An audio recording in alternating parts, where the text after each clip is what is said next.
We got a Trade Rumors mailbag coming up on today's episode of Mavericks Today, but be sure to subscribe to the channel first because we're publishing as much content as possible here on this channel. We're waiting for the Mavs to make another move. If they make one, we'll have you covered. So subscribe, turn on notifications here on Dallas Mavericks Today.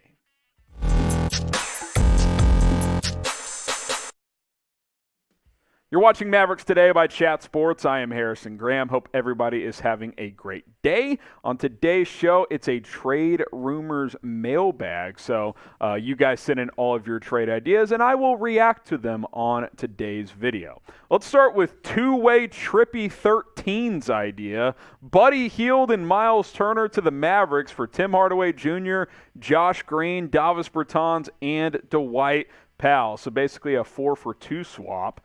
I'd do this trade in a heartbeat because I think there's a decent argument to be had that the Mavs actually get the two best players in the trade. We look at Myles Turner first here. Obviously, he's had some injury concerns, and you have addressed the front court pretty heavily this offseason. But you get him right and get him healthy, he can start at the 5, with JaVale coming off the bench, and Christian Wood can play some more 4 for you if you want to go that route. He can stretch the floor with some three-point shooting ability. He's been one of the best shot blockers in the NBA for a very long time. I've always been interested in him, and him being from the North Texas area has always had him connected to the Mavericks. Also, on the other hand, Buddy Hield, who is just a volume three-point shooter, right? He's going to give you 15, 16, 17 points per game, shoot 38, 40-ish% from three, depending on how much volume he's getting. Typically, he shoots about 8 threes a game. He takes a lot of them. He'll make about 3 of them. That's about 38%. I like Buddy Hield. I think him catching passes from Luka Doncic would be very dangerous for this offense.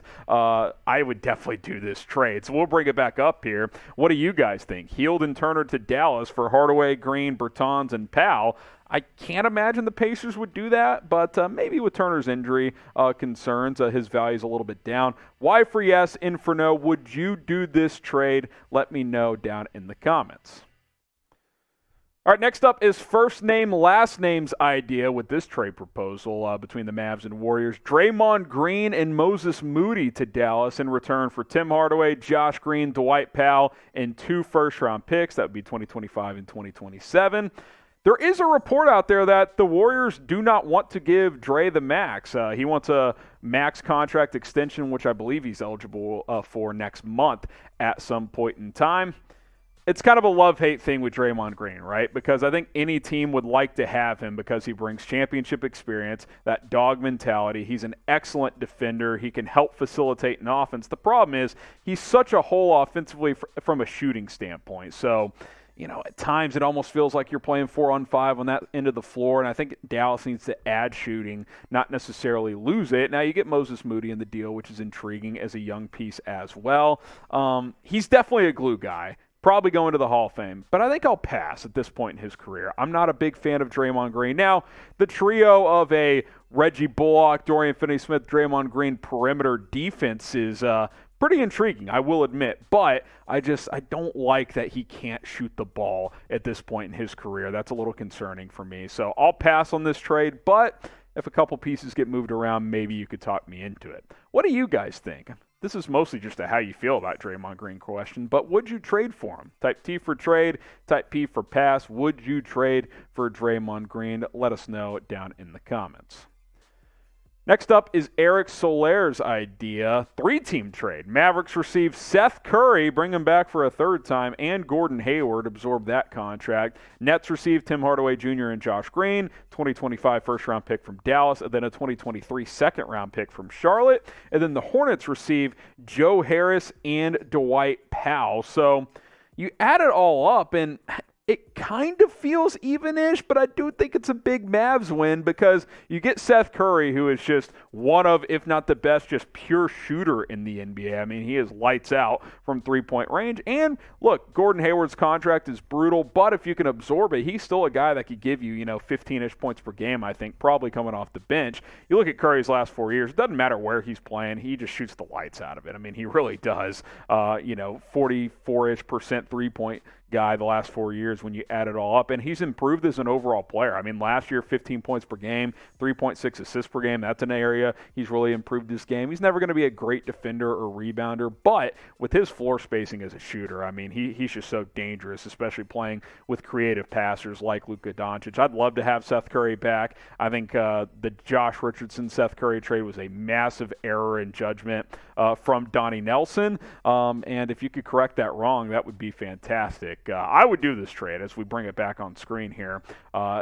Everybody gets a little bit of something here. The Hornets get Joe Harris. They take on Dwight Powell after dumping Hayward's contract. So, yeah, I mean, I don't think it's super unfair for anyone. The Nets take on Hardaway. They get a young Josh Green who could be promising. They also get a first-round pick out of it. So, yeah, I mean, this feels fairly even all around. We'll have to wait and see if something like this could happen. Okay. We have Luka Doncic jerseys available. If you guys want to buy them, I love the throwbacks they brought this year. Chatsports.com/Luka jersey. Different styles available for you guys. Even the All-Star jersey from last year. I know this one's marked down on sale as well. Check the comments. Check the description. Chatsports.com/Luka jersey. We'll have you guys covered right there with that link in the comments and in the description to click and shop today and rep number 77. All right, we got a couple more trades, and then we'll get out of here. Michael Molina's idea is Coby White for Maxi Kleber. Very simple, right? Which I appreciate the simple trade sometimes. Look, I know what Michael's thinking. The Mavs need a ball handler. Coby White isn't a top option, but he's thought to be available from Chicago because they're hoping to get Lonzo Ball back. Ayo Dosunmu had a good year last year as a rookie for them as well. Coby White is a good scorer. Give you 12, 13 a game, 38.5% three-point guy last year. Not the best creator for others. He's more of a scoring point guard who can also play the two. Would I dump Kleber for White? I don't know. In this scenario, Dwight Powell could become your third big, which I guess isn't terrible considering he started last season, and then Coby White's your bench point guard. I don't know. I'm conflicted. White's been really inconsistent in his career. Kleber's certainly inconsistent as well. Am I that desperate for a third ball handler to dump Maxi Kleber, a guy who I think can give you good minutes this year? I don't know. I'd have to think a little bit more about it, but I do understand the trade idea. All right, final one here. Tim Jenkins 502, another Collin Sexton idea here. This would be a sign-and trade because Sexton's a restricted free agent. Josh Green, Dwight Powell. I think he said a future pick too. Not sure how much or what type of pick he said, so I didn't put it on there, but I do want to verbalize that. Look, Sexton remains the dream for me. If you could get Collin Sexton, I think it makes your team better than it was last year. I don't think the difference between him and Jalen Brunson is that great. I think you could argue this time last year, most GMs, if not all, would take Sexton over Jalen Brunson. Obviously, things change when Sexton gets hurt and Brunson has a big year, but career 20-point scorer, which we've talked about a bunch. He can shoot the three ball. He can create a little bit. Okay defender. You give me Collin Sexton for Josh Green and Bertans. I mean, I'm doing cartwheels. There's no doubt about that. All right, there you go. 5 trade ideas from MFFL sent into the show. Appreciate you guys very much. Name a player the Mavs should trade for. That's what I want to know from you guys. You can also send in more trade ideas if you want, and maybe we'll break them down on a future video. That'll do it for today's episode of Dallas Mavericks Today. Be sure to subscribe to the channel. We'll continue to keep you guys up to date with the latest Mavs news and rumors as this offseason progresses. I'm Harrison Graham. Enjoy your weekend, and we'll see you soon.